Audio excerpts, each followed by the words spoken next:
ठीक। तो एग्जाम्पल लेते हैं पहले। सभी लोग अपना ध्यान ले जाएं प्याज के ऊपर। अक्सर प्याज को मुहावरे में लोग कहते हैं, प्याज को झगड़ा जितना ही बढ़ाया जाए बढ़ता जाता है। प्याज के नीचे फिर प्याज, फिर प्याज के नीचे प्याज, उसका उतारते जाएं कवर और उसके नीचे मिलती जाएगी। मिला जुला के सब कवर ही होता है, अंततः एक छोटा सा पिंड मिलता है उसका। ऐसे ही बॉडी में, हालांकि ऊपर ऊपर बायोलॉजिकली तो स्किन होती है, स्किन में भी तीन चार लेयर होती है बारीक बारीक, है ना। लेकिन ऐसे ही आ, शरीर में मोटी मोटी तीन लेयर मानी जाती है। एक तो वो शरीर जो हम लोग को दिखाई दे रहा है, एक वो शरीर जो इसके भीतर है। तो कुछ लोग अभी सोचेंगे इसके भीतर तो हड्डी है, मांस है ना। ठीक सोचेंगे, ठीक सोच रहे हैं। हड्डी भीतर, हड्डी और मांस के भीतर और क्या है? श्वास लेने के लिए फेफड़े हैं, रक्त को पंप कराने के लिए छोटा सा मशीन है, उसे हृदय कहते हैं। ऐसे ही तरह तरह के फंक्शन लगे हैं शरीर में। सफाई के लिए किडनी है ना। पानी की सफाई के लिए यूरिनरी ब्लैडर है, रक्त की सफाई के लिए किडनी है। तो हर एक अंग के भगवान ने बनाए हैं तरह तरह का काम करने के लिए। खूब ध्यान से। लेकिन जैसे ऊपरी शरीर को एक नाम दिया जाता है कि तुम फलाने हो, नाम लिया जाता है कि तुम फलाने हो, भीतरी शरीर का कोई नाम नहीं होता, वो सबका एक जैसा होता है। लेकिन उसके भीतर भी एक शरीर होता है, मोटा मोटा तीन शरीर गिना गया है। तो जो सबसे ऊपर है, जिसको हम लोग कहते हैं स्थूल शरीर, स्थूल शरीर का नाम होता है कि ये नाम मनीषा दीदी का नाम है, तो इस शरीर का ये नाम है, इस चेहरे का ये नाम है। ऐसे ही उसके भीतर वाले शरीर का कोई नाम नहीं, उसको कहते हैं सूक्ष्म शरीर। जो ऊपर ऊपर दिखाई देता है इसको कहते हैं स्थूल शरीर, फिजिकल बॉडी। इस शरीर के भीतर एक शरीर है, उसे कहते हैं सूक्ष्म शरीर। जो सांस लेता है ना, जो सांस लेता है, जिसको अंदर अंदर दर्द होता है, कोई कुछ कह देता है तो जो दर्द होता है ना, कहने वाला दर्द, चोट वाला दर्द तो ऊपरी वाले शरीर को होता है। लेकिन कोई बात कोई बुरा कह दे तो लगता है ना दर्द, अंदर अंदर गुस्सा लगता है, चोट जैसा लगता है भीतर। वो दर्द स्थूल शरीर को नहीं, सूक्ष्म शरीर को हो रहा होता है, अंदर अंदर वाले शरीर को। ऐसे ही कोई चोट बाहर बाहर लग जाती है तो स्थूल शरीर पे लग जाती है, लेकिन उसका कुछ कुछ प्रभाव भीतरी शरीर पे भी होता है। आदमी का कहता है मेरा मन बहुत दुखी है, मन बहुत व्यथित है, ये चोट लग गई, ये तबीयत खराब हो गई। मतलब बाहर वाले शरीर को कोई समस्या होती है तो भीतर वाला शरीर भी प्रभावित होता है। भीतर वाला शरीर को और क्या क्या होता है? भीतर वाला शरीर ही सांस लेता है। ये बाहर वाली तो केवल नाक है ना, सांस कौन चला रहा है? भीतर से चला रहा है। तो दो टाइप का तो समझ में आया। एक तो जो शरीर बाहर दिख रहा है ये हमारा शरीर, इसके भीतर भी एक शरीर है, वो भी समझ में आया कि जो सांस लेता है, जो रक्त को पूरे शरीर में पंप कराता है, जो किसी की कोई बात कह दिया, चोट लग गई उस बात से, वो भीतर दर्द करता है। दो तो हो गया। तीसरा कौन सा शरीर है? तीसरा वो शरीर है जब व्यक्ति का ये ऊपर वाला शरीर बंद हो जाता है। इसके भीतर वाला शरीर जो सांस लेता है, खून को इधर उधर दौड़ा कराता है, जिसको कोई बात कह देने पे चोट लग जाती है, वो शरीर जब नहीं रहता, उसके भीतर जो शरीर है ना, वही इसको लेकर के चला जाता है, इसको लेके चला जाता है। इस शरीर का सबसे मूल कंटेंट जो है, जिसे हम लोग कहते हैं प्राण निकल गए, है ना। प्राण है मध्य शरीर का भाग। ऊपर वाले शरीर को छोड़ दीजिए, इसके बारे में तो आप लोग खूब जानते हैं। जान जाएंगे तो बड़ा काम बन जाएगा। थोड़ा धीरज रखिएगा, कई बार हो सकता है ना समझ में आए, लेकिन जब अभी फोटो दिखाऊंगा तो समझ में आ जाएगा। तो जो भीतर शरीर है ना, उसी शरीर के प्राण वाले हिस्से को, प्राण मतलब यहाँ और यहाँ के बीच में जो हवा होती है, उसे प्राण कहा जाता है योग में। फेफड़े से लेके और नाक के बीच में जो हवा चलती है, उसे प्राण कहा जाता है। इसी प्राण को लेकर के भीतर सबसे अंदर एक जो शरीर, जिसे हम लोग कारण शरीर कहते हैं, वो कारण शरीर चला जाता है, कहीं चला जाता है। अभी बस इतना मान लीजिए कि चला जाता है। नए जन्म के लिए जाता है कि जाकर के कुछ समय भटकता है, फिर नए जन्म में जाता है, वो अलग मैटर। बस अभी ये जाने कि भीतर वाला शरीर इस प्राण को लेकर के, इतनी हवा को लेकर के चला जाता है। उसके बाद ये जो हम लोग का मोटा मोटा दुबला दुबला जैसा भी शरीर है, ये पड़ा रहता है, इसका कोई मतलब नहीं रहता फिर। अब ध्यान देंगे, 3 शरीर की बात हमने किया। सबसे भीतर वाला शरीर जो कि सबसे अंदर होता है, जिसको हम देख नहीं पाते हैं। कुछ व्यक्तियों ने, वैज्ञानिकों ने क्या किया कि सोचा कि देखते हैं प्राण में वजन होता है कि नहीं। लगभग मरने वाले व्यक्ति को शीशे में बंद कर दिया, बढ़िया से शीशे में बंद करके उस व्यक्ति को वजन करने वाली किसी मशीन पे रख दिया कि जब प्राण निकल के जाएगा तो देखते हैं इसका वजन कुछ कम होता है कि नहीं। तो जब उस पे रखा गया, उसका प्राण निकला, जब वो मरा है तो फिर उसका वजन थोड़ा सा कम हो गया। तो किताबों में, जीएस जी की किताबों में जो बस में बिकती है, उसमें चिल्लाते हैं लोग कि आत्मा का वजन कितना होता है, प्राण का वजन कितना होता है। तो उसमें लिखा भी रहता है इतना होता है ना, इतना इतना ग्राम होता है। इन सब चीजों का कोई वजूद नहीं। जो भी हो, इससे हम लोग को कोई मतलब नहीं। हम लोग को बस ये मतलब है कि अभी जब हम इधर उधर कहीं यात्रा पे जाते हैं, किसी से बात करते हैं, नहीं कुछ तो दिन भर में टीवी ही देख लेते हैं, प्रचार वगैरह देख लेते हैं। वो सब चीजें ये स्थूल शरीर में जो आंख है ना, इसके माध्यम से अंदर जा रही होती है। अंदर कहाँ जा रही होती है? एकदम भीतर जा रही होती है, जिसे हम लोग कहते हैं ना कारण शरीर, जो इस जन्म में उस जन्म में लेके जाता है शरीर कुछ भाग को। वो सारी इंफॉर्मेशन अंदर जा रही होती है, चाहे आप चाहो या ना चाहो। टीवी आप देख रहे थे, तब तक आप चाह रहे थे, प्रचार आ गया, अब आप नहीं चाह रहे हो प्रचार देखें, लेकिन आ गया तो देखना ही पड़ेगा। तो नहीं देख रहे हो तब भी उसकी कुछ आवाजें तो कान में जाती ही है। यात्रा में कहीं गए हैं, जहां जाना है वहां जा रहे हैं, लेकिन रास्ते भर तमाम चीजें देखते जा ही रहे हैं। हाँ, किसी ने आंख बंद कर रखा है, लेकिन जो देख रहे हैं वो सब याद होता जा रहा है। जैसे मान लो आप नई मोबाइल लेके निकले, आपको 2 4 फोटो खींचना था, जरूरी था, वो खींचा, लेकिन इसके अलावा 1000 2000 फोटो और खींच लिए। उसमें लोड बढ़ जाएगा ना, मोबाइल में बहुत लोड बढ़ जाएगा तो मोबाइल क्या करता है, धीरे चलने लगता है, हैंग करने लगता है। इसी तरह से हम लोग, हालांकि भगवान का बनाया हुआ शरीर है, अथाह मेमोरी है इसकी, लेकिन बाहर से तमाम चीजें हम लोग के भीतर आती रहती हैं, आती रहती हैं। कुछ खा लिया तो उसकी याद बनी रहती है, कुछ देख लिया तो उसकी याद बनी रहती है, किसी ने कुछ कह दिया तो कहते हैं कि तुम्हारी बातें हमें 7 जन्मों तक नहीं भूलेंगी, सासू माँ, तुम्हें हम भूलेंगे नहीं। हाँ, ये तुमने जो कह दिया है, ये बात हम इस जन्म को छोड़ दो, अगले कई जन्मों तक नहीं भूलेंगे। लेके ढोते रहते हैं, वो जो अंदर ले लेते हैं ना। हाँ देखो, अंदर जाती कैसे हैं बातें, हर बात अंदर नहीं जाती है, हर बात अंदर नहीं जाती। जब हम लोग बहुत ज्यादा एक दैसिक हो जाते हैं ना, बहुत ज्यादा गुस्से में होते हैं, तो हमारा फोकस एक ही तरफ होता है। बहुत ज्यादा भावना में होते हैं, तब भी हमारा फोकस एक ही तरफ होता है। हंसी मजाक में, खुशी में है ना, तब चीजें बहुत अंदर नहीं जाती हैं, ऊपर ऊपर रह करके ऊपर ऊपर खत्म हो जाती हैं। लेकिन जब आप बहुत कॉन्शियस हो जाते हैं, बहुत दुखी हो जाते हैं, तब वो चीजें बहुत अंदर चली जाती हैं।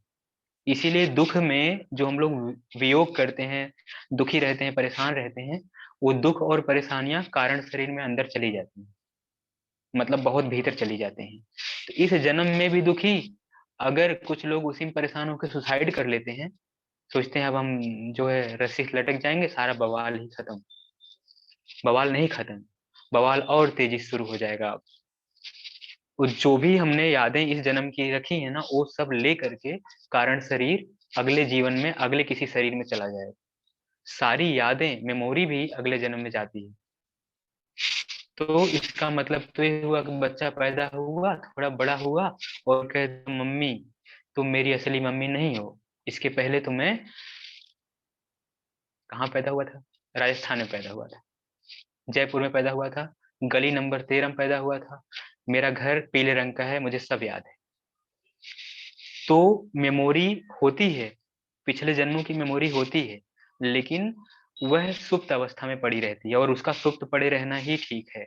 अगर पिछले जन्मों की मेमोरी प्लस इस जन्म की मेमोरी तब तो ये जो मोबाइल रूपी शरीर शरीर है हैंग कर जाएगा। ये तब हैंग नहीं करेगा जब इसका प्रोसेसर बहुत तगड़ा हो, मतलब ये जो शरीर है, इसके भीतर जो माइंड है वो बहुत अच्छे किसी योगी का हो, ध्यानी का हो। तो कई लोग पिछले जन्मों की मेमोरी उनको याद आ जाती है, एक जन्म की नहीं, कईयों जन्मों की मेमोरी याद आ जाती है। उनको याद आ जाता है कि हम कहाँ कहाँ पैदा हुए थे, किस किस जन्म में क्या क्या थे, सब मालूम हो जाता है। लेकिन वो लोग होते हैं जो इसको डाइजेस्ट कर लेते हैं, पचा लेते हैं। नहीं तो जो डाइजेस्ट ना कर पाए वो पागल हो जाएगा कि ये माँ तो ठीक नहीं है, पिछली वाली माँ बहुत ठीक थी, अब वो बूढ़ी हो चुकी है। करण अर्जुन आएंगे, है ना, पिक्चर देखा होगा। तो वो पीछे की याद आएगी, और पीछे की जो याद आएगी उसको ले करके इस जीवन को नर्क बना लेगा, सामान्य व्यक्ति रहेगा तो। मतलब हम लोग जो भी, एक गाना है ना, आदमी जो कहता है, आदमी जो करता है, जिंदगी भर ये सदाएं पीछा करती हैं। जिंदगी भर नहीं, जिंदगी के बाद भी हम लोग जो कहते हैं, जो सुनते हैं, है ना, ये सब चीजें, चाहे अकेले में ही गाना गा रहे हैं, लेकिन सब चीजें खत्म नहीं होती। जो ध्वनियां हैं, जो बोल दिया है, जो कह दिया, वो खत्म नहीं हुआ। हमने बोल के चुप हो गए, बस आवाज की तीव्रता कम हो गई, आवाज खत्म हो गई, एकदम से खत्म नहीं हुई। बस उसकी तीव्रता कम हुई है, वो ब्रह्मांड में घूम रही है। तो हम लोगों के द्वारा सोची गई सोच, किए गए कर्म घूम फिर के फिर हमको मिलते हैं। मतलब आप ठीक करना शुरू कर दो, आपके साथ ठीक होना शुरू हो जाएगा। बस एक काम, मान लो आप सब्जी वाले के यहाँ गए, सब्जी दे रहा है 30 रुपए 25 रुपए की। हम लोग क्या करते हैं, आदत क्या हम लोग की है कि 25 रुपए है, अच्छा 20 रुपए में नहीं दोगे, 20 रुपए में दे दो, अरे 5 रुपया छोड़ दो। वो कहेगा बहुत महंगाई है, हम कहेंगे सारी महंगाई तुम्ही को आ गई है, अरे 5 रुपया छोड़ दो, 2 रुपया छोड़ दो। ऐसे बोलते हैं ना। क्या होगा अगर 25 बोला है और 5 रुपया उसको एक्स्ट्रा, एक बार सब्जी ले लिया, फिर 5 रुपया उसको एक्स्ट्रा दे दो, ले जाओ अपने लड़कों के लिए, अपने बच्चों के लिए ले जाओ कुछ। वो खुश हो जाएगा, ठीक है। इसके आगे फिर क्या होगा, आप भी थोड़ा सा खुश हो जाओगे। इसके बाद फिर क्या होगा, कल जब फिर आएंगे ना उसके यहाँ, अगर फिर ऐसा आप करते हैं, 2 4 10 बार कर देते हैं, फिर देखिए क्या होगा। कहेगा बाबूजी आपके लायक सब्जी नहीं है, आप बगल से ले लो, ये ठीक नहीं है सब्जी, बताएगा, असलियत बताएगा। आपको छांट छांट के देगा, आपको कुछ नहीं करना पड़ेगा, जीवन भर के लिए आप तैयार नहीं रहना पड़ेगा, वो आपके लिए तैयार रहेगा। मतलब निस्वार्थ भाव से अगर आपने किसी के लिए कुछ किया ना, वो भी निस्वार्थ भाव से आपके लिए कुछ करने लगेगा। चाहे वो कितना ही क्रूर आदमी क्यों ना हो, कितना ही ठग क्यों ना हो। 10 20 बार 25 बार करो, करते ही जाओ, देखो बहुत बड़ा घाटा नहीं होने वाला। अगर मान लो वही सब्जी रेट बढ़ गया, आज महंगाई आ गई, आज बारिश हो गई, ठंडी पड़ गई, और वो सब्जी 25 के बजाय 30 की बिकने लगी, तो फिर आप क्या करेंगे। तो भी तो दे ही रहे हैं ना, अपनी ही तरफ से दे दिया जाए 5 10 बढ़ा करके, तो क्या हो जाएगा। खुशियां देंगे तो खुशियां पाएंगे, गम देंगे तो गम पाएंगे। जो हम देते हैं वही हमको मिलता है, घूम फिर के आता है, ये पक्की बात है। हाँ, ये हो सकता है कि घूम फिर के आने में थोड़ा टाइम लग जाए।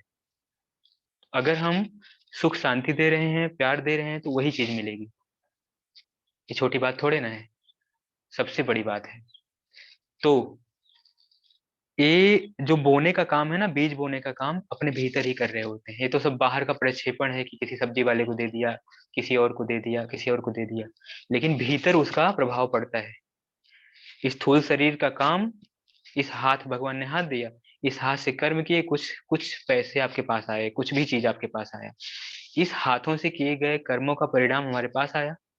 उस परिणाम में मनोयोग से, मन के प्रभाव से, प्राणमय शरीर के, मतलब भीतरी जो मझला शरीर है, मझला बीच वाला, उसके द्वारा प्रेरणा हुई, विज्ञान जागा। विज्ञान मतलब सही गलत का ज्ञान, किसको देना है किसको नहीं देना है, सही गलत का ज्ञान करके सही जगह पे दे दिया। बस वो फिर घूम फिर के आएगा कारण शरीर के द्वारा, अंतः संस्कार बन जाएगा। संस्कार इसी तरह बनता है, इसी तरह बिगड़ता है। संस्कार क्या है, संस्कार जो नहीं जानते हैं वो देखें। जैसे ये है ना, ब्लॉक है, मान लो इसी पे यहाँ मैं पानी गिरा दूं अभी, यहाँ पे ऐसे बह जाए, इधर बह जाए, एक लकीर बन गई, इधर बह गया था। अब फिर अगर गिराएंगे ना, इधर नहीं जाएगा, इधर भी नहीं जाएगा, उसी लकीर को पकड़ के जाएगा जिस लकीर से पानी बहा था। अगर यहीं मैं रोज पानी गिराऊं और रोज ऐसे जाता जाए, तो यहाँ एक ऐसी लकीर बन जाएगी कि उसी नली को पकड़ के ही पानी जाएगा, इधर उधर नहीं जाएगा। मतलब निरंतरता से हम जो काम करते हैं वो संस्कार बन जाता है, चाहे वो अच्छा काम हो चाहे वो बुरा काम हो। रोज चाय की दुकान पे जाएंगे, 4 बजे जाएंगे, चाय मांग के पियेंगे, रोज मांगेंगे, रोज जाके पियेंगे, तो धीरे धीरे ये चाय पीना संस्कार बन जाएगा, फिर आप मजबूर हो जाओगे। नशा उसे कहते हैं। नशा इसे कहते हैं कि जब आप लकीर के फकीर बन जाओ, मजबूर हो जाओ, चाहे वो चाय पीना हो गया, चाहे वो 4 बजे उठ करके पूजा करना हो गया। करते जाएं तो जो अच्छे कर्मों की लकीर बन जाएगी उसे कहेंगे अच्छे संस्कार, जो बुरे कर्मों की लकीर बन जाएगी उसे कहेंगे बुरे संस्कार। ये संस्कार कहाँ जाता है? अंतः शरीर में, कारण शरीर में, जो सबसे भीतरी शरीर है। इसीलिए कहते हैं अरे तुम्हारा लड़का तो पैदा हुआ और 2 ही साल का है, इतना तेज कैसे हो गया? कहेंगे इसके पिछले जन्मों का संस्कार है। अभी तो अभी तो पढ़ने भी नहीं गया, फिर इतना बढ़िया कैसे हो गया, तेज तर्रार कैसे लग रहा है? कहेंगे पिछले जन्मों का संस्कार है। हाँ, माताएं चाहें तो संस्कार का सृजन कर सकती हैं, नए संस्कारों के बीज माताएं बच्चों को पेट में ही दे सकती हैं। ऐसे ही कुछ लोग बड़े होते हुए बच्चों को अच्छे संस्कार देते हैं, बेटा बड़ों का पैर छू। वो बेटा बड़ों का पैर छू रहा है, बड़ी शालीनता से छू रहा है, लगातार छूता जा रहा है, तो उसके भीतर धीरे धीरे वो संस्कार डेवलप हो जाएगा, आगे चल करके वो यही कर्म अच्छे से बड़े होने के बाद भी करता रहेगा। उसका मन ऐसे ही झुक जाएगा। बड़ा हो गया खूब, अब संस्कार की लकीर उस पर नहीं पड़ेगी। अब कहेंगे ना तो पानी इधर जाने के बजाय इधर भी जा सकता है, इधर भी जा सकता है। वो पैर छूने के बजाय खड़े होकर यहीं से ऐसे करेगा स्टाइल से, है ना? वो कितना भी सिखाएंगे तब बड़े होने के बाद असर नहीं पड़ता है। जब तक कोई छोटा है तब तक असर अच्छे से होता है। ठीक। अब आगे, संस्कार सृजन अंदर शरीर में चला जाता है, जो जन्म जन्मांतर तक पीछा करता है, चाहे वो अच्छा हो चाहे बुरा हो। 3 टाइप का बॉडी को बताया। स्थूल शरीर तो यही है जो हम लोग का है।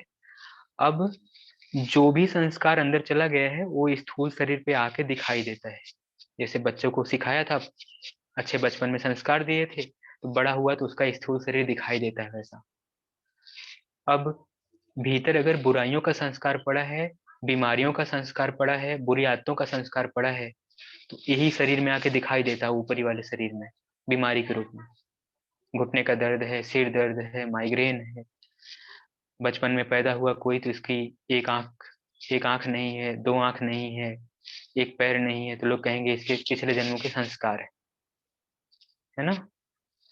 तो अब ध्यान देना, जब कोई माँ और बाप बहुत अच्छे नियम क्रम से जीवन जी रहे होते हैं, उनकी संतान होती है। संतान कैसे चूज करती है माँ बाप को? वो देखती है कि कौन से माँ बाप मेरे जैसे संस्कार वाले हैं। बहुत ध्यान देना, गर्भ संस्कार की एक अच्छी बात है। वो देखते हैं, जो आत्माएं होती हैं, जब कहते हैं लोग ऐसे कहने को कि जब शादी की, जब बंधन बनता है लोगों में, आपस में शादी होती है लोगों की, मंडप में ही बोलते हैं। मंडप में ही कहने के हुए, पता नहीं सही है गलत है, लेकिन इतना माने कि मंडप में ही जब माँ बाप बैठे होते हैं ना, शादी हो रही होती है, उसी समय आत्माएं वहां भटकती हैं कि ये मेरे माँ बाप बनेंगे, ये मेरे माँ बाप बनेंगे। लेकिन आगे चल करके उन माँ बाप की मानसिकता कैसी है, उनका रहना सहना कैसा है, तो वहां पे एक आत्मा नहीं भटक रही है, बहुत सारी आत्माएं भटक रही हैं। छोटे छोटे बच्चों को ही मान लीजिए, बच्चे घूम रहे हैं। वो बच्चा चूज करता है कि मेरे जैसे संस्कार किसके हैं, इन माँ बाप के मिल रहे हैं कि नहीं। अगर उन माँ बाप का संस्कार बच्चे के साथ बिल्कुल मिलता है कि बहुत विनम्र हैं लोग, बहुत दयावान है वो लोग माँ बाप, तो अगर वो बच्चा ऐसा है ना, तो इन्हीं माँ बाप के कोख में प्रवेश कर जाएगा, मतलब उनका बच्चा बन के पैदा हो जाएगा। अगर माँ बाप तामसी हैं, ड्रिंकिंग कर रहे हैं, गालियां बक रहे हैं, धोखेबाज हैं, चीटर हैं, चोर हैं, तो वहां पे वैसी ही आत्माएं घूम रही हैं और वो एंटर कर जाएंगी, वैसा ही बच्चा पैदा होगा। अच्छा, इसका मतलब हुआ कि बच्चे मतलब पैदा होने के पहले ही अच्छे या बुरे बनाए जा सकते हैं, है ना? अच्छे या बुरे बनाए जा सकते हैं, सच में ऐसा है। अब बाद में क्या करते हैं लोग, बच्चे जब हो जाते हैं तब सुधारना चाहते हैं कि हम पढ़ाएंगे, बहुत बड़े स्कूल में पढ़ाएंगे, है ना, अमिताभ बच्चन के जहाँ बेटा पढ़ा था वहां पढ़ाएंगे, तो हमारा बेटा जो है बहुत आगे जाएगा। ऐसा कुछ नहीं है। सबसे बड़ी चीज है कि बीज कैसा है, जैसा बीज होगा वैसा फल होगा। अब आगे, स्थूल शरीर, सूक्ष्म शरीर, कारण शरीर पे हमने थोड़ा थोड़ा बताया है। और यहीं से आगे चलते हैं। इस स्क्रीन को मैं शेयर कर दूं, आप थोड़ा देख लो इसको।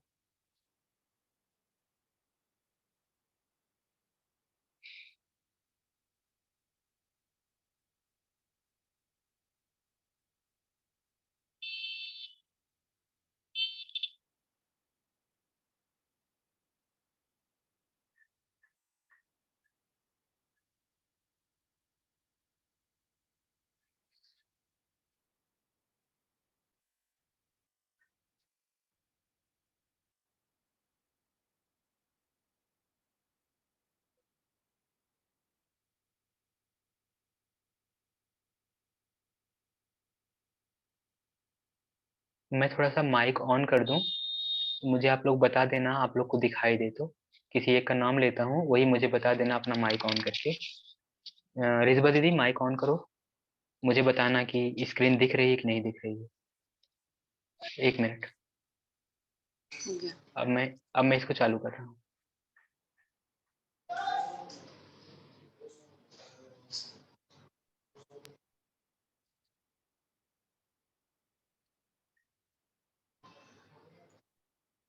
दिख रही है दीदी?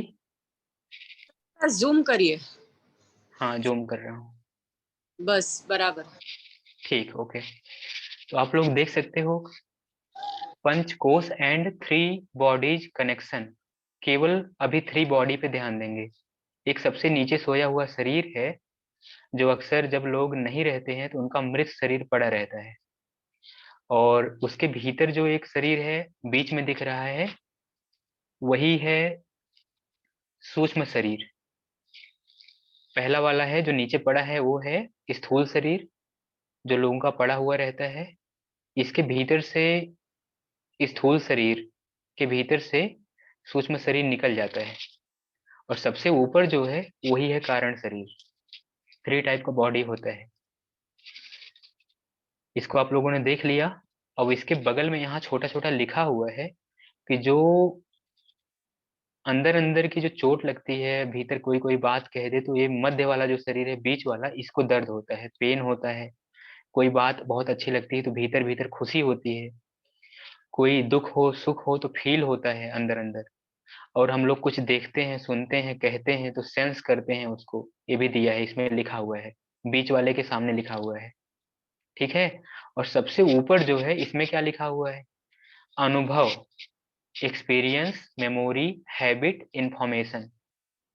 मतलब इस जन्म की सारी इंफॉर्मेशन, इस जन्म की सारी मेमोरी, सारी यादें। और हैबिट, जो आप काम बार बार करते हो, उसकी आदत लग जाती है, उसे हैबिट कहते हैं। चाहे वो चाय पीना हो गया, चाहे वो पूजा पाठ करना हो गया, योगा करना हो गया, अच्छे काम करना हो गया। और प्लस इंफॉर्मेशन, मतलब जानकारियां। इस जन्म में जितनी आपने जानकारियां इकट्ठा किया है कॉन्शियस ब्रेन से, वो सारी चली जाती हैं अंदर, है ना, कारण शरीर में। इस तरह से ये 3 टाइप का बॉडी है जो इसमें दिखाया गया है। अब हम आगे चलते हैं। इन तीनों को आपने देखा। कुछ लोग अपना योगा मैट पे ही बैठे रहे, ठीक रहेगा, है ना। हम्म। तीनों को आपने देखा, इतना समझ में आ गया। अब कुछ और चीजें जो हम आपको दिखाने जा रहे हैं। इस बॉडी में अभी तो बस ये जाना कि 3 तरह का बॉडी का लेयर होता है, लेकिन 5 खजाने भी होते हैं। 5 कोष, 5 खजाने होते हैं। 5 खजाने में जब कुछ बिगड़ता है तो हम लोग बीमार पड़ जाते हैं, अच्छे हो जाते हैं, कभी कभी मूड ठीक लगता है, कभी व्हाट्सएप पे स्टेटस लगा देते हैं कि आज मूड ऑफ है, आज दिमाग खराब है, आज बात ना करो, है ना। ऐसे तमाम तरह की चीजें होती हैं। आज कुछ ठीक ही नहीं लग रहा है, पता नहीं क्या हो गया, मैंने फोन करके चारों तरफ पूछ लिया, सब लोग ठीक है, लेकिन पता नहीं आज भीतर क्यों ठीक नहीं लग रहा है मेरे। लग रहा है जैसे कुछ होने वाला है ना। सब लोगों के जीवन में अक्सर ऐसा होता है कभी कभी। सामने वाले भी कभी कभी कहते हैं क्या बात आज बड़े उदास हो, चेहरा गिरा हुआ है ना। ऐसा भी होता है। इसका उल्टा भी होता है कि कभी कभी बहुत अच्छा लगता है, अपने से ही अपने आप बहुत अच्छा लगता है, बहुत खुश हो जाते हैं, एनर्जी हाई लगती है, मन करता है कि आज कोई गाना बजा दे, कम से कम नाचे ही चिल्ला चिल्ला के खूब। ये भी होता है ना। इस तरह की ये जो घटनाएं होती हैं, ये जरूर भीतर कुछ ना कुछ है जिसे हम जानते नहीं हैं, उसकी वजह से होता है। कभी कभी लगता है मेरे साथ ही सारा जमाना चल रहा है, मतलब जो चाह रहे हैं वही हो रहा है ना। कभी कभी लगता है कि मेरी तो कोई सुनता ही नहीं, मेरी कोई नहीं सुनता। जैसे कि हो जाए कुछ बातें तो लगता है कि मेरी कोई सुनता ही नहीं, मैं एकदम दो कौड़ी का हूँ। कभी इतना भी हो जाता है कि व्यक्ति आत्म ग्लानि महसूस करता है और खुद को नष्ट कर डालने तक का सोचता है कि मर ही जाए तो ठीक है, जीवन बेकार है। कभी कभी इतना आत्ममुग्ध हो जाता है, शीशा देख करके दो कदम आगे बढ़ा और फिर शीशे को आके देखता है हम बहुत खूबसूरत है, हमारे बाल कितने अच्छे हैं, है ना। आत्ममुग्धता आ जाती है, कभी आत्मग्लानि आ जाती है। ये सब भीतर से ही बिगड़ता और बनता है। जिन चीजों से बिगड़ता और बनता है उसे पांच कोष कहते हैं योग में। पांच कोष मतलब पांच खजाना। पहला खजाना जिसे हमने अन्नमय या फिजिकल बॉडी कहा, जो दिखाई देती है, उसे ही कहते हैं अन्नमय कोष। जो भोजन से बना है, हम लोग इतने बड़े पैदा हुए थे, इतने ही बड़े थे ना। हाँ, कुछ लोग ज्यादा बड़े बड़े पैदा हुए होंगे। हाँ, इतने ही बड़े पैदा हुए थे, इतने बड़े पैदा हुए थे, आज इतने बड़े कैसे हो गए। ये सब सब्जी चावल रोटी खाते खाते वही वही बड़ा हो गया, इतना जोड़ करके इतना बड़ा हो गया। फिर क्या होगा, ये सब्जी चावल रोटी कहाँ से आया, खेत से आया। खेत में पौधा उगा, उसी में से आया। खेत में से पौधा किससे उगा, मिट्टी से उगा। धरती माता ने उसमें अपने तरह तरह के पोषण दिए, उससे धान पैदा हुआ, गेहूं पैदा हुआ, उससे खा के हम इतने बड़े हुए। अंत में क्या होगा, ये शरीर डिजनरेट हो जाएगा, डीके हो जाएगा और इसी धरती माता में समाहित हो जाएगा। धरती से पैदा हुआ और धरती में खत्म हो गया। माँ ने पैदा कर दिया, ठीक है, माँ को किसने पैदा किया, माँ को भी किसी माँ ने पैदा किया। अंततः लोग कहते हैं धरती माता। धरती माता क्यों कहते हैं, क्योंकि धरती से ही जो अनाज आता है उसी से हम लोग इतने बड़े होते हैं। माँ ने पैदा किया, पालन पोषण किसने किया, धरती माता के अनाज ने पालन पोषण किया। ठीक, इतना समझ में आया। इसलिए इस कोष को, जो पूरा शरीर है, इसके एक कोष कहते हैं, इसे कहते हैं अन्नमय कोष। ये बिगड़ जाता है, बाल किसी के झड़ रहे हैं, हरियाली खत्म हो रही, पत्तियां पेड़ की झड़ रही है ना, जैसे पेड़ की पत्ती झड़ जाती है तो कैसा लगता है, ऐसे ही सारे बाल झड़ जाएं तो कैसे लगेंगे, सब टकलू हो जाएंगे ना। अगर हरियाली गायब हो, अगर बाल झड़ रहे हैं तो भौहें झड़ जाती हैं, मूछें पक जाती हैं, सब पक जाता है, सफेद सफेद हो जाता है, तब भी बेकार लगता है। तो ये जो ऊपर ऊपर का शरीर है, इसमें सारा पोषण मिलता रहे तो ये ठीक ठाक रहता है। जब पोषण इसका कम होता है, खाना पानी इसका ठीक नहीं मिलता है इसको, तो ये बिगड़ने लगता है। इसको बनाने के लिए योग में क्या कहा, इसके बिगड़ने के लक्षण क्या क्या हैं, इस पे आगे हम चार्ट से दिखाएंगे। हालांकि मुझे याद है, लेकिन आप लोग देखोगे तो बहुत बढ़िया से याद कर लोगे। और याद मत करना, परेशान ना होना। जिस चीज को ओशो जी ने कहा है आप भूलने की कोशिश करोगे, वो आपको याद आएगी। गाना याद आ रहा है, तुझे भूलना तो चाहा लेकिन भुला ना पाए, जितना भुलाना चाहा तुम उतना ही याद आए, है ना। ऐसे ही ओशो जी ने कहा है कि जिस चीज को जितना भुलाना चाहेंगे वो उतना ही याद आएगा, और जिसे जितना ही याद करना चाहते हैं उतना ही भूल जाता है। राग पैदा नहीं करना। अभी चार्ट दिखेगा। ये तो हो गया फिजिकल बॉडी का। इसके बाद एक दूसरा शरीर जिसको हमने बोला प्राणमय कोष, यहाँ से यहाँ तक जो प्राण चलता है, इस प्राणमय कोष के 10 पार्ट होते हैं, 10 हिस्से होते हैं। यही सबसे मुख्य है, मुखिया है, प्रधान है, लेकिन इसके अलावा 10 तरह की हवा शरीर में और होती है। ये जो पलक झपक रही है, इसके पीछे भी एक हवा है, वो हवा पलक झपकाती है ना। जो छींक आती है, जो डकार आती है, जो हिचकी आती है, जो खांसी आती है ना, इसके अलावा खाना पचता है, मल मूत्र का हम लोग त्याग करते हैं, उसमें भी एयर प्रेशर रहता है। लोग कहते हैं ना प्रेशर नहीं बन रहा, पेट नहीं साफ हुआ, वो किस प्रेशर से, एयर प्रेशर से ही होता है। पानी पी लेते हैं तो पानी के बाद नीचे आंतों में ही एयर का घर होता है, वात का घर आंत होती है। तो वो जो पानी पिया है ना, पानी ने वात को दबाया, तो वात ने मल को दबाया, तो पेट साफ हुआ। इसका मतलब जो शरीर में रक्त को पंप करवा रहा है, जो न्यूरो सप्लाई को चला रहा है, वो भी एयर प्रेशर है। 10 तरह की हवा अंदर है, लेकिन सबका मुखिया यही है, जो नाक से लेके फेफड़े में पाया जाता है। इसीलिए प्राणायाम करके इसको हम लोग ठीक करते हैं, ताकि ये जब ठीक रहेगा तो अन्य जितनी वायु है शरीर में, 9 प्रकार की, उन सबको ठीक कर देगा। 9 अन्य और एक यह, 10 प्रकार की वायु शरीर में पाई जाती है। तो प्राण को एक बार मैं गिनती कर दूं ऐसे: प्राण, अपान, उदान, समान, व्यान, ये मोटी मोटी वायु होती हैं जो बड़ा बड़ा काम करती हैं। थोड़ा सा दिखा देता हूँ ऐसे। जो नाभि के नीचे का काम करती है, खाना को बाहर निकालने का, पानी को बाहर निकालने का, मलमूत्र त्याग का, उसे हम कहते हैं अपान वायु। वो शुद्धिकरण करती है, अशुद्ध नहीं होती, शुद्ध रहती है। वो अशुद्ध तब हो जाती है जब किसी का पेट साफ ना हो, तो वही गंदी गैस जो होती है ऊपर उठने लगती है। गंदी गैस गर्म होती है, गर्म चीजें हमेशा ऊपर उठती हैं, उसी से लोगों का चेहरा धुआं धुआं हो जाता है। गंदी वायु, अपान वायु अगर ऊपर उठे तो पेट में जाएगी तो पेट खराब कर देगी, पेट खराब ऊपर उठेगी, हृदय में आएगी तो हृदय खराब कर देगी, बहुत उसका भावनात्मक रूप से बहुत परेशान रहेगा आदमी।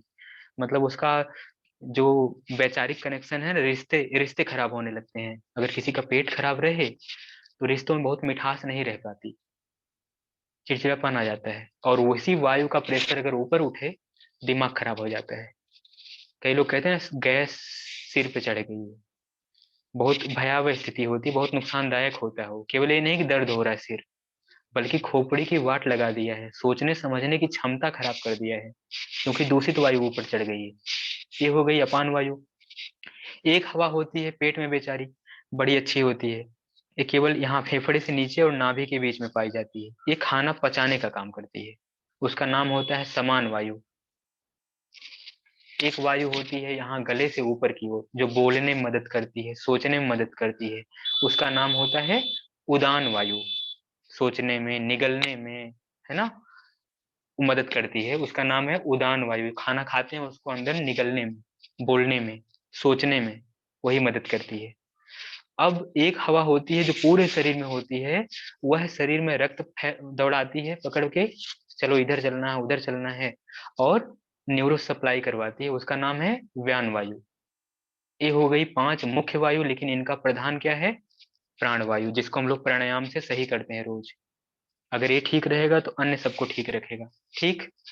अब वो जो मैंने बताया कि छींक आती है, खांसी आती है, डकार आती है, हिचकी आती है, पलक झपकती है, कान सुनता है, उनके पीछे एयर है, उसका नाम है नाग, कूर्म, कृकल, देवदत्त और धनंजय। उसे उप प्राण कहते हैं, वो बहुत छोटा छोटा है लेकिन मुख्य मुख्य काम करता है। ठीक। ये हो गया 10 तरह का प्राण। एक प्राण नहीं होता, 10 प्राण होता है। जब निकल जाता है एक प्राण तो 10 प्राण काम ही नहीं करते, ना पलक झपकती है, मरे हुए व्यक्ति की पलक झपकेगी क्या? ना वो कुछ सुनता है, ना वो कुछ बोलता है, एकदम पड़ा रहता है। ये हो गया 10 तरह का प्राण। इसे कहते हैं प्राणमय कोश। फिजिकल बॉडी को अन्नमय कोश, जिसे धरती माता ने बनाया, इसे कहते हैं प्राणमय कोश। अब बात आती है आगे मनोमय कोश। अब छोटा छोटा बता देते हैं। अच्छा, प्राणमय कोश बिगड़ेगा तो क्या होगा, शरीर में कौन कौन बीमारी हो जाएगी, ये चार्ट में दिखाएंगे। अभी अभी बताएंगे तो बहुत टाइम लग जाएगा। अब इसके आगे मनोमय कोश। मनोमय कोश से क्या होता है? मनोमय कोश ठीक कैसे रहता है, खराब कैसे होता है? अरे हम लोग का दिमाग, हम लोग का मन, यही कभी होता है ना ठीक लग रहा है, कभी नहीं ठीक लग रहा है। मनो, मन खराब हो जाता है, मन अच्छा हो जाता है, इसे मनोमय कोश कहते हैं। यह अंदर की बात है, इस सूक्ष्म शरीर का अंग है। एक इसके नीचे होता है विज्ञानमय कोश, जहां हम लोग तर्क वितर्क कुतर्क करते हैं कि कौन आदमी ठीक है, ये आदमी ठीक नहीं है। हाँ सासू माँ तुम ठीक हो, हाँ तुम ठीक नहीं हो, ऐसे होता है ना। ये विज्ञानमय कोश जज करता है, कभी ठीक कभी नहीं ठीक। इसके सबसे भीतर होता है एक आनंदमय कोश। 5 तरह का होता है, लास्ट बता रहा हूँ, जल्दी जल्दी बता रहा हूँ टाइम की कमी से। आनंदमय कोश वो होता है जब छोटा बच्चा गोद में ले लो, वो हंसता है, आप भी हंसते हो, उसको खिलाते हो खूब, फिर अपने भीतर कुछ बदलाव आता है। कहीं घूम के आए, कोई बच्चा है घर में, उसको उठा लिए।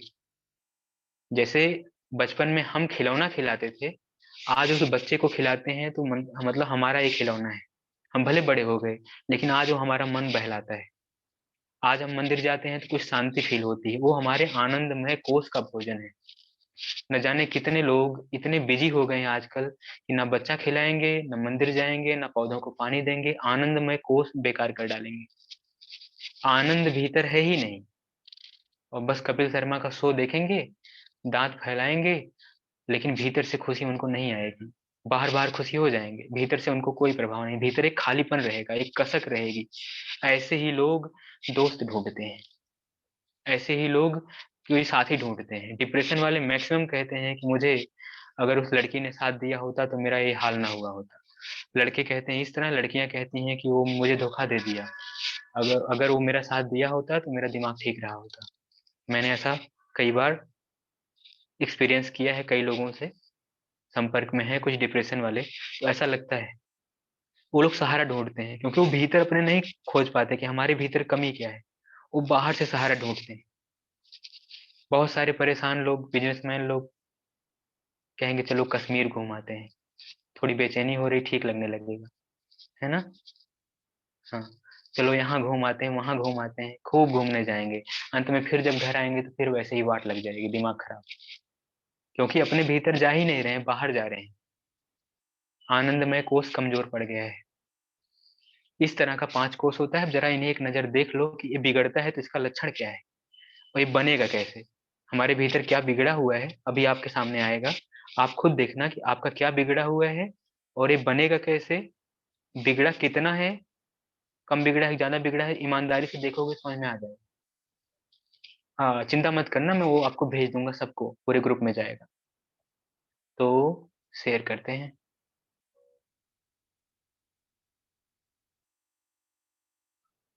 पहले तो मुझे एक बार कंफर्म, अच्छा कंफर्म तो हो ही गया है।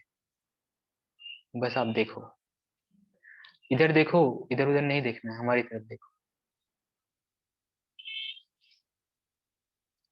हम्म,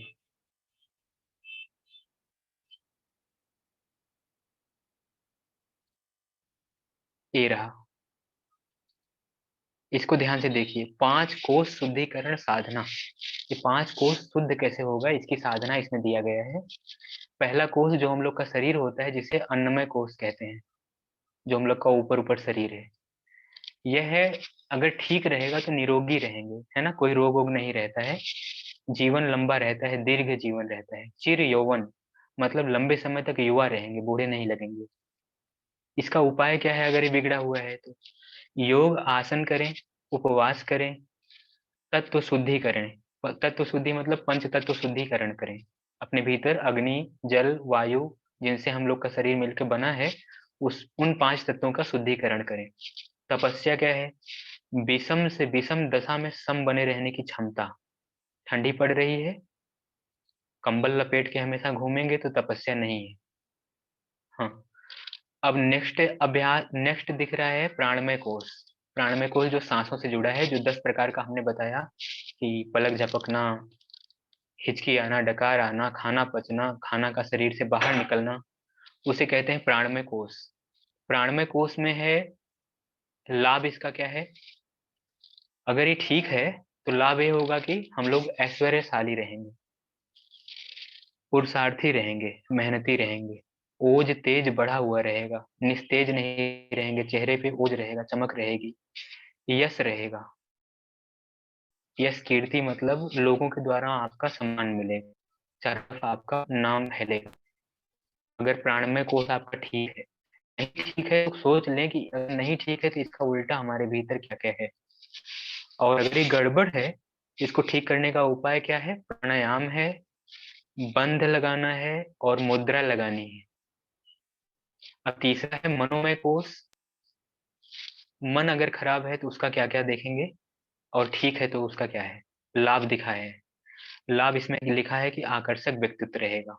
आपकी पर्सनालिटी न केवल शरीर से बल्कि आपके मन से निर्धारित होती है, तो वह आकर्षक हो जाएगी। लोग आपसे, आपके पास बैठने में उनको अच्छा लगेगा, बात करने में अच्छा लगेगा, आपके पास धैर्य रहेगा, धैर्य मतलब किसी किसी ने कह दिया कि वहां खड़े होके हमारा इंतजार करना, थोड़ा सा लेट हो गया बेचारा, बस आप चले गए। धैर्यवान जो रहेगा वो रुकेगा। मानसिक संतुलन अच्छा रहता है जिसका मनोमय कोष पुष्ट रहता है। एकाग्रता और बुद्धिमत्ता अच्छी रहती है। और उपाय इसको, और अगर गड़बड़ हो गया है तो इसको अच्छा करने का उपाय क्या है? जिनकी एकाग्रता नहीं है, बुद्धि ठीक से काम नहीं करती, मानसिक संतुलन ठीक नहीं रहता, उन लोगों को क्या करना चाहिए? जप करना चाहिए। ओम ओम ओम, और ध्यान करना चाहिए। ध्यान मेडिटेशन करना चाहिए, है ना। त्राटक करना चाहिए, उनकी एकाग्रता बढ़ जाएगी जिनका मनोमय कोष खराब है। तन्मात्रा साधना, ये तन्मात्राएं होती हैं, रूप रस गंध स्पर्श और शब्द, है ना। इन तन्मात्राओं की साधना ये पांचों ज्ञान इंद्रियों के प्रत्याहार द्वारा आएगी, मतलब प्रत्याहार की साधना, समझ लीजिए। आगे बढ़े, विज्ञान में कोष लिखा हुआ है। विज्ञान में कोष मतलब जो हम लोग तर्क वितर्क कुतर्क करते हैं ना, उसे। इसका लाभ क्या है? अतीन्द्रिय क्षमता। मतलब अतीन्द्रिय क्षमता क्या है? इंद्रियों के परे जानकर जाकर के चीजों को जान जाना। नाक कान आंख त्वचा जीवा के अलावा बुद्धिमत्ता इतनी ज्यादा जाग जाती है कि कुछ अनुभव इसके जो परे हैं वो भी होने लगते हैं। उसे अतीन्द्रिय क्षमता जब डेवलप हो जाती है तब होता है। जैसे जैसे आकाशवाणी का सुनाई देना, जैसे भगवान के द्वारा दिए गए संदेश का महसूस होना। अच्छा आगे, दिव्य दृष्टि। हाँ, ये भी देखिए अतीन्द्रिय क्षमता का ही एक गुण है, क्योंकि ये थर्ड आई का है, आंखों का नहीं। फिर दैवी गुण डेवलप हो जाते हैं, सज्जनता आ जाती है, सहृदयता आ जाती है, भीतर सबके लिए प्रेम आ जाता है, सबके लिए समता रहती है। अगर ये सब चीजें नहीं है आपके भीतर, जो कि जनरली सच में नहीं है, हम में किसी में नहीं है, ज्यादातर बहुत कम है या बहुत थोड़ी सी मात्रा में है, दिव्य दृष्टि किसी के पास नहीं है मान लो, तो ये सब चीजें नहीं है तो कैसे होंगी? सो हम साधना, सो हम हमने सुबह में करवाया था 7 बजे वाली क्लास में। दूसरा, आत्म अनुभूति का योग। तीसरा, स्वर संयम, अपने वाणी पर संयम आ जाता है। ग्रंथि भेदन, ग्रंथियों के बारे में सुबह ध्यान की क्लास में बोले थे, वो ग्रंथियां भेदित करने का मतलब ग्रंथियों के ऊपर काबू करने का आ जाता है। भेद मतलब छेद नहीं करना। भेद का मतलब हम लोग सोचते हैं भेदन मतलब छेद करना, छेद नहीं, उसके रहस्य को जान लेना, ग्रंथियों का रहस्य जान लेना। आगे, आनंदमय कोश है। आनंदमय कोश में लिखा है कि अगर ये ठीक रहेगा तो आत्म साक्षात्कार करेंगे, आत्म मंथन कर पाएंगे, ईश्वर का दर्शन कर पाएंगे, अखंड आनंद की प्राप्ति होगी, अच्छा लगेगा। जैसे हमने सिंपल सिंपल बताया कि बच्चे को गोद में लेकर के खिलाना, पौधों की सेवा करना, लोगों की सेवा करना, ये आनंदमय कोष को पुष्ट करता है ना। इसमें तो बहुत कठिन कठिन लिख दिया है। अखंड आनंद, है ना, ना टूटने वाला आनंद जो हमेशा 24 घंटा बना रहे। अब इसका उपाय क्या है? अगर ऐसा नहीं है तो नाद साधना, बिंदु साधना, कला साधना, तुरिया स्थिति। तुरिया स्थिति मतलब एक अवस्था होती है निर्विकल्प होने की अवस्था। ये जो उपाय इसमें लिखे हैं कई लोग को समझ में नहीं आएंगे। बिंदु साधना क्या होती है, नाद साधना क्या होती है, नहीं समझ पाएंगे।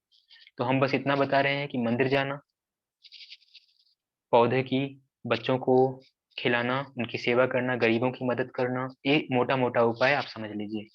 नाद योग की साधना है, नाद साधना, इनको बताने में बहुत समय लगेगा। बिंदु साधना आज्ञा चक्र के ऊपर और सहस्त्रार के बीच में होता है बिंदु चक्र, उसकी साधना है ना। तुरीयावस्था समाधि की एक अवस्था है। वापस आते हैं। अरे वाह, बड़े पेशेंस पूर्वक कितने लोगों ने सुना। मुझे तो लगा कि वापस आऊंगा तो आधे लोग भाग गए होंगे, है ना, लेकिन हैं सब लोग, ठीक है।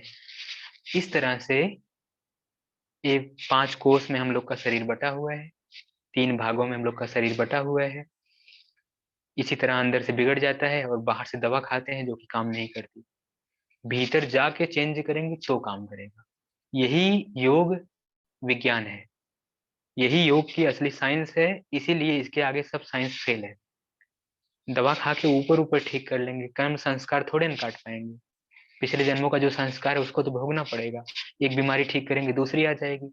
अरे दम हो तो भीतर जाएं और बीमारी को ही खत्म करके आए, उस संस्कार को ही मिटा के आए, तब जाकर के ठीक होंगे। नहीं तो एक तरफ बीपी का इलाज चल रहा है, तब तक पता चला कोलेस्ट्रॉल भी बढ़ रहा है।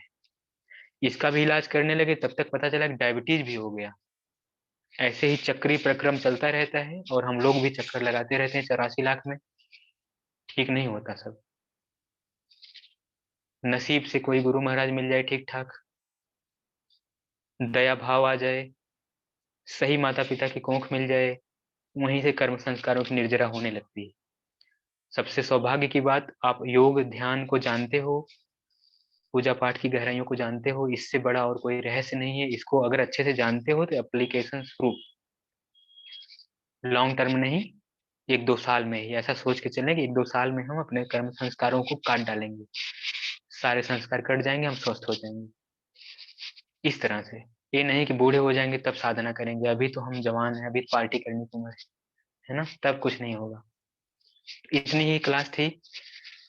जिनको नहीं समझ में आया होगा, ये रिकॉर्डिंग फिर देख लेना, समझ में आ जाएगा। जिनके लिए नया था, थोड़ा सा कठिन रहा होगा, हमने बहुत कोशिश किया। अगर फिर भी नहीं आया तो बात कर लेंगे कभी, है ना। ठीक, मिलते हैं फिर कल। सभी को प्रणाम।